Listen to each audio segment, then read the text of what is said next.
प्रिय भक्तों, आप सभी का हमारे YouTube चैनल भक्ति एक साधना में स्वागत है। आज हम आपको अमावस्या और पूर्णिमा दो बहनों की एक बहुत ही सुंदर कथा सुनाने जा रहे हैं। आप सभी भक्त इस कथा को पूरा अवश्य सुनिएगा।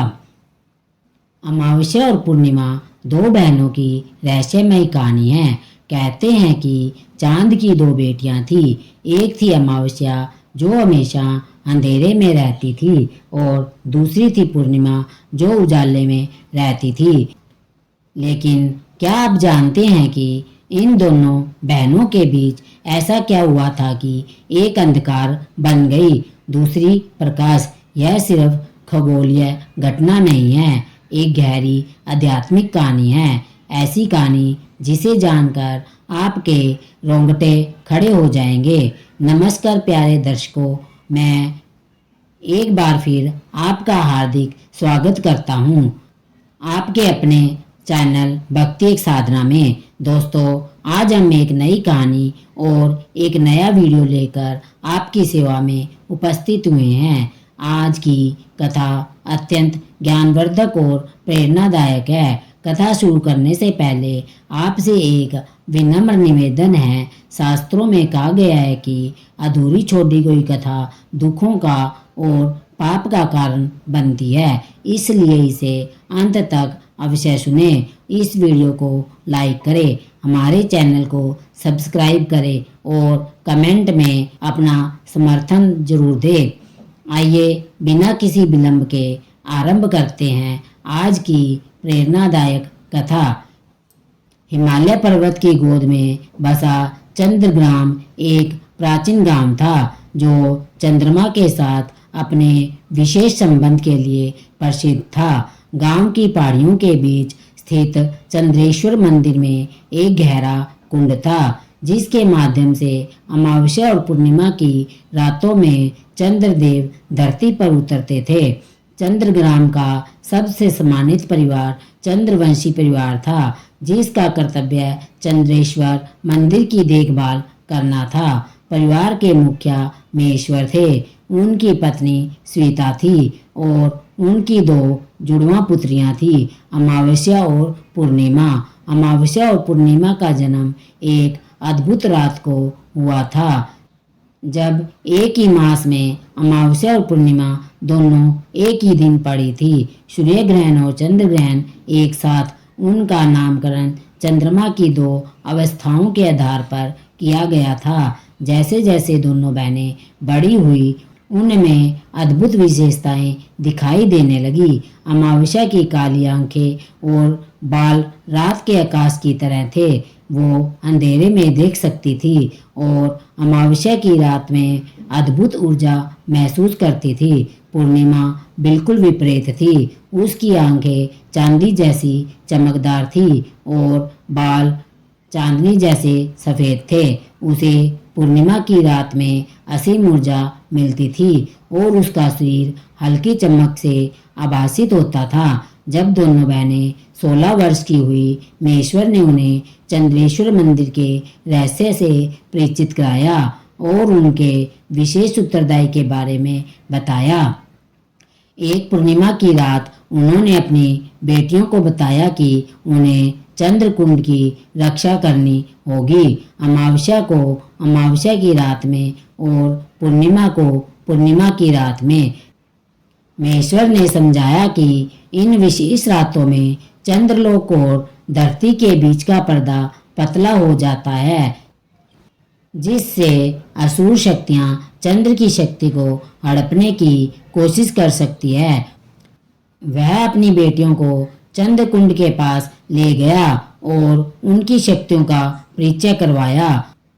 पूर्णिमा ने जब कुंड में अपना हाथ डाला तो एक चमकदार प्रकाश फूट पड़ा। उसे चंद्र की रोशनी को नियंत्रित करने, आशीर्वाद देने और लोगों के मन को शांति देने की शक्ति मिली।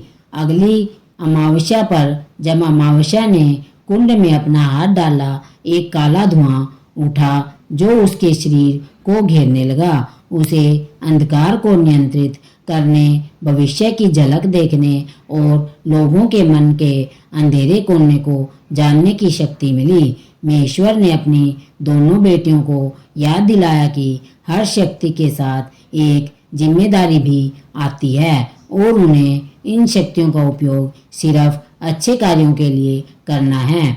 उस दिन के बाद अमावस्या और पूर्णिमा हर माह अपने कर्तव्यों का पालन करने लगी और अपनी शक्तियों का उपयोग गांव के लोगों की मदद के लिए करने लगी। लोग उन्हें चंद्र की बेटियां कहकर पुकारने लगे। समय बीतता गया और दोनों बहनों के बीच अंतर दिखने लगे। अमावस्या ज्यादातर अकेली रहती थी क्योंकि उसकी शक्ति हर किसी के मन के अंधेरे कोनों को देखने की थी, जो उसे गांवों के बीच में रहना मुश्किल बना देती थी। पूर्णिमा इसके विपरीत लोगों के बीच रहना पसंद करती थी। वो गांव की बच्चियों को नाचना गाना सिखाती, बीमारी की देखभाल करती और सबको अपनी चंद्र रोशनी से आशीर्वाद देती थी। धीरे धीरे अमावस्या महसूस करने लगी कि लोग उससे डरते हैं जबकि वे पूर्णिमा से प्यार करते हैं। उसके मन में ईर्ष्या का बीज बो दिया गया। एक दिन चंद्रग्राम में एक युवक आया जिसका नाम सूर्यकांत था। वो हिमालय की यात्रा पर था और कुछ समय के लिए गांव में रुका था। सूर्यकांत एक सुंदर और ज्ञानी युवक था जिसकी मुलाकात पहले अमावस्या से हुई। अमावस्या उसके मन को नहीं पढ़ पा रही थी, जो उसके लिए एक नया अनुभव था। वो धीरे धीरे सूर्यकांत से प्यार करने लगी। कुछ दिनों बाद सूर्यकांत की मुलाकात पूर्णिमा से हुई और वे दोनों भी घंटों बातें करने लगे। अमावस्या देख रही थी कि सूर्यकांत धीरे धीरे पूर्णिमा की ओर आकर्षित हो रहा है। उसके मन में ईर्ष्या की आग बढ़ गई। एक दिन जब अमावस्या जंगल में अकेली बैठी थी, उसे एक अजीब आवाज सुनाई दी। यह राहु था, चंद्रमा का शत्रु। राहु ने अमावस्या को एक मंत्र सिखाने का प्रस्ताव रखा जिससे वह सूर्यकांत का दिल जीत सके। अमावस्या ने पहले मना किया, लेकिन राहु ने उसे उकसाया कि पूर्णिमा के पास प्रकाश है जिससे लोग आकर्षित होते हैं, जबकि उसके पास अंधकार है जिससे लोग डरते हैं। अंत में अमावस्या मंत्र सीखने को तैयार हो गई, ना जानते हुए कि वह एक ऐसे खेल में शामिल हो गई जो उसके और उसकी बहन के जीवन को हमेशा के लिए बदल देगा। अगली अमावस्या की रात अमावस्या चंद्रकुंड के पास बैठकर राहु का सिखाया हुआ मंत्र जपने लगी। मंत्र जपते ही कुंड से एक काला धुआं उठा जो उसे घेरने लगा। उसकी आंखें पूरी तरह काली हो गई और बाल हवा में उड़ने लगे। अचानक पूर्णिमा वहां पहुंची और अमावस्या को रोकने की कोशिश की। उसने बताया कि यह राहु का मंत्र है जो अशुभ है, इससे अमावस्या की शक्तियां बढ़ेगी, पर उसका मन भी अंधकार से भर जाएगा। जब पूर्णिमा ने पूछा कि वह इतनी शक्ति क्यों चाहती है, अमावस्या ने स्वीकार किया कि वह चाहती है कि लोग उससे भी प्यार करें और सूर्यकांत उससे प्यार करे, न कि पूर्णिमा से। पूर्णिमा ने अपनी बहन को गले लगाया और कहा कि अगर अमावस्या सूर्यकांत से प्यार करती है तो वह उससे दूर रहेगी। अमावस्या अपनी बहन के प्यार से अभिभूत हो गई और वादा किया कि वह फिर कभी राहु का मंत्र नहीं जपेगी। राहु जो छिपकर यह सब देख रहा था, क्रोधित हो गया और बदला लेने की योजना बनाने लगा। अगले दिन सूर्यकांत ने अमावस्या को बताया कि वह पूर्णिमा से प्यार करता है और उससे विवाह करना चाहता है, लेकिन उसकी अनुमति चाहता है। अमावस्या के दिल को चोट पहुंची, लेकिन उसने सूर्यकांत को अनुमति दे दी। उस शाम पूर्णिमा ने अमावस्या को सूर्यकांत के प्रस्ताव के बारे में बताया। पूर्णिमा ने कहा कि वह सूर्यकांत से विवाह नहीं करेगी अगर इससे अमावस्या को दुख होता है, लेकिन अमावस्या ने आग्रह किया कि वह अपनी बहन की खुशी चाहती है। दोनों बहनें एक दूसरे से लिपट गई और अमावस्या को लगा कि उसके दिल का बोझ कुछ हल्का हो गया है, परंतु राहु अभी भी उन्हें देख रहा था और उनको अलग करने की योजना बना रहा था। एक पूर्णिमा की रात पूर्णिमा और सूर्यकांत चंद्रेश्वर मंदिर में चंद्र कुंड के पास पूजा कर रहे थे। अचानक कुंड का पानी उबलने लगा और एक विशाल भयानक आकृति प्रकट हुई। राहु ने घोषणा की कि वह चंद्र कुंड की शक्ति लेने और दोनों बहनों को अलग करने आया है। सूर्यकांत ने पूर्णिमा की रक्षा करने की कोशिश की, लेकिन राहु ने उसे दूर फेंक दिया। राहु ने पूर्णिमा पर हमला किया और वह दर्द से चिल्लाई। उसी समय अमावस्या को अपनी बहन के खतरे में होने का एहसास और वो मंदिर की ओर भागी। मंदिर पहुंचकर अमावस्या ने अपनी शक्तियों का उपयोग राहु के विरुद्ध किया। उसके हाथों से निकला काला धुआं राहु को घेरने लगा। राहु जो अंधकार से ही आया था, अमावस्या की शक्ति से चकित था। जब राहु ने महसूस किया कि वह हार रहा है, उसने अपनी आखिरी शक्ति इकट्ठा कर एक श्राप दिया, मैं तुम दोनों को एक दूसरे से अलग कर दूंगा। अमावस्या, तुम हमेशा अंधकार में रहोगी, कभी भी सूरज की रोशनी नहीं देख पाओगी, और पूर्णिमा, तुम हमेशा प्रकाश में रहोगी, कभी भी रात का अंधेरा नहीं देख पाओगी। तुम दोनों कभी भी एक साथ नहीं रह पाओगी। इसके बाद राहु गायब हो गया और मंदिर में शांति छा गई। जब दोनों बहनें और सूर्यकांत मंदिर से बाहर निकले, सूरज उगने लगा था। जैसे ही सूरज की पहली किरण अमावस्या पर पड़ी, उसे तेज दर्द महसूस हुआ और वो वापस मंदिर के अंदर भाग गई। शाम को जब रात हुई, पूर्णिमा ने बाहर जाने की कोशिश की, लेकिन उसे भी तेज दर्द महसूस हुआ और वह मंदिर के अंदर भाग आई। राहु का श्राप सच हो गया।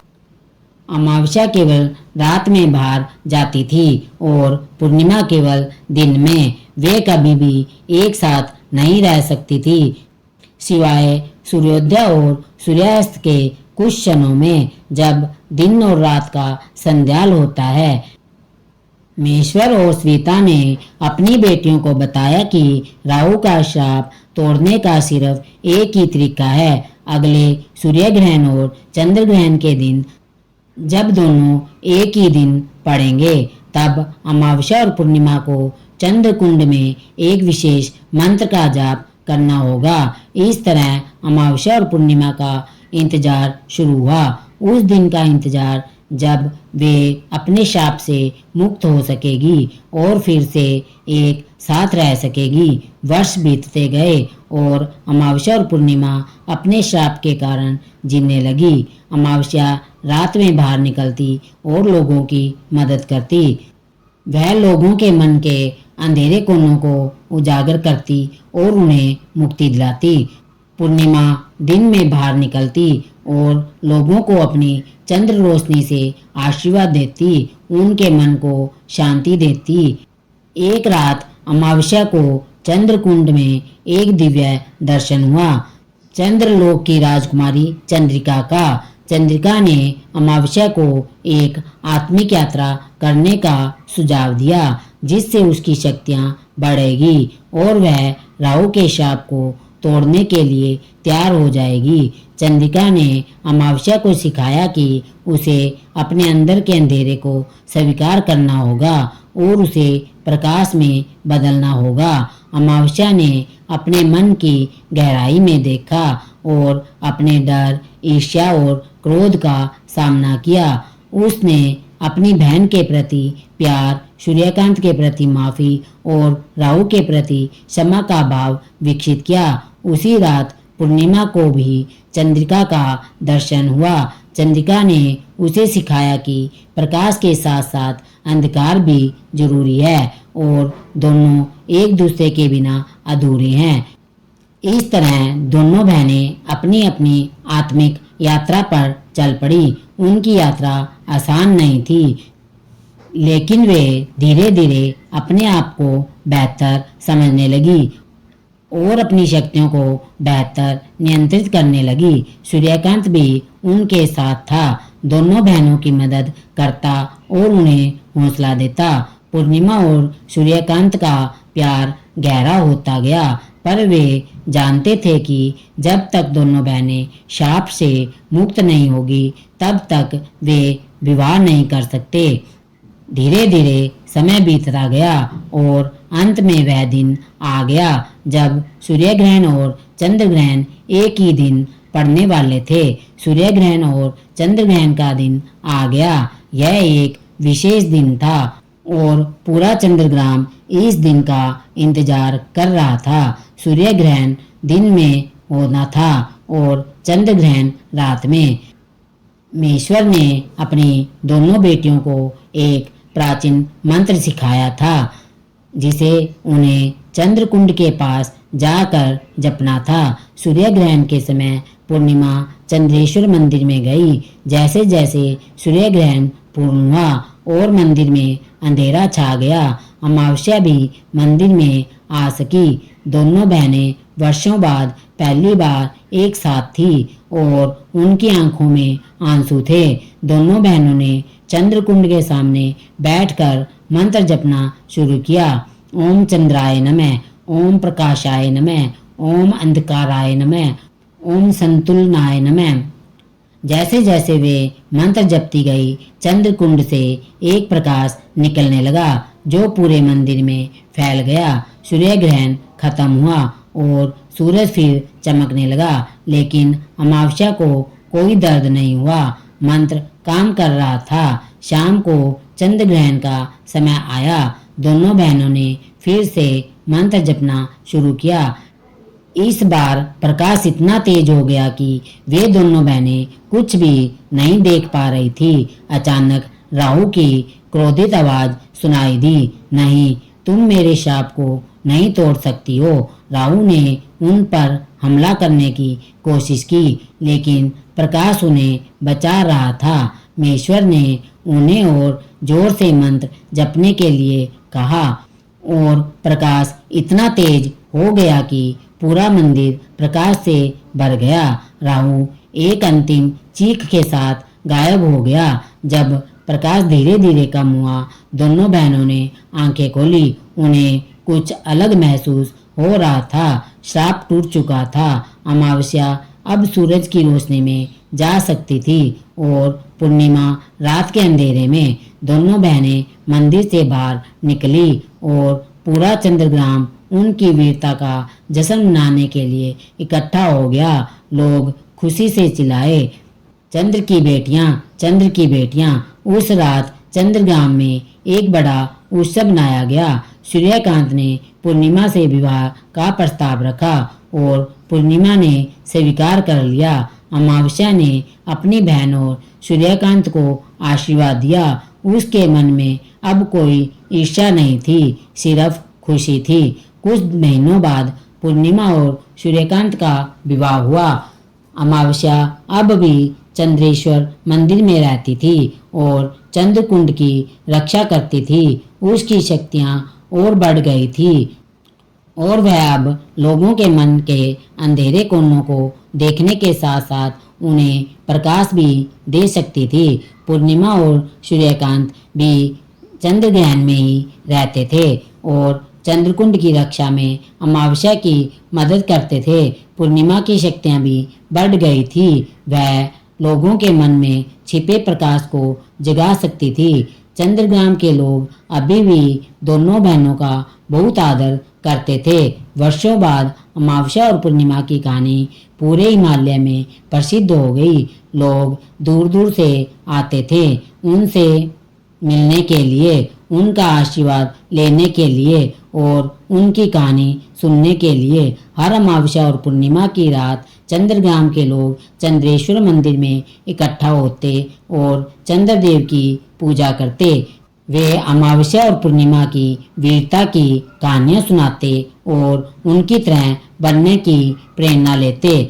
कहते हैं कि आज भी अमावस्या की रात में जब चांद बिल्कुल नहीं होता है और पूर्णिमा की रात में जब चांद पूरा होता है, अगर कोई कैलाश पर्वत की गुफा में जाता है और चंद्र सूर्य संहिता का पाठ करता है तो वह अमावस्या और पूर्णिमा यानी कि मोहिनी और सोहिनी की आत्माओं से मिल सकता है। वे उसकी प्रार्थना सुनेगी और उसे मार्गदर्शन देगी और अगर उनका इरादा शुद्ध हो तो वे अपनी शक्तियों का एक अंश भी उसे दे सकती है। और जब भी कोई व्यक्ति आकाश में तारों को देखता है और दो विशेष तारे देखता है, एक काला और एक सफेद, एक दूसरे के बगल में, तो वह जानता है कि वे अमावस्या और पूर्णिमा हैं जो आज भी धरती पर नजर रख रही है, अभी भी मानवता की रक्षा कर रही है और अभी भी प्रकृति के संतुलन को बनाए रख रही है। ऐसी है अमावस्या और पूर्णिमा की कहानी, दो बहनों की कहानी जिन्होंने अपने अहंकार के कारण एक श्राप झेला, फिर अपने प्रेम और क्षमा के कारण मुक्ति पाई और अंततः अपनी सेवा और त्याग के कारण अमर हो गई। उनकी कहानी हमें सिखाती है कि हम सभी में प्रकाश और अंधकार दोनों हैं और हमें दोनों को स्वीकार करना चाहिए और उनके बीच संतुलन बनाना चाहिए। यह हमें सिखाती है कि अहंकार विनाश की ओर ले जाता है जबकि प्रेम और क्षमा मुक्ति की ओर। और सबसे महत्वपूर्ण यह हमें सिखाती है कि हम सभी एक है, भले ही हमारे रूप अलग हो और हमें एक दूसरे के साथ सद्भाव से रहना चाहिए। जब भी आप आकाश में चांद को देखें, चाहे वह पूरा हो या बिल्कुल ना हो, अमावस्या और पूर्णिमा की कहानी को याद करें और उनके संदेश को अपने दिल में रखें। प्रकाश और अंधकार, ज्ञान और भक्ति सभी एक ही सच्चाई के पहलू है और हमें इन सभी के बीच संतुलन बनाए रखना चाहिए। और शायद अगर आपका इरादा शुद्ध हो और आपका दिल साफ हो तो एक दिन आप भी अमावस्या और पूर्णिमा की आत्माओं से मिल सकते हैं और उनके प्राचीन ज्ञान और अद्भुत शक्तियों के रहस्य सीख सकते हैं।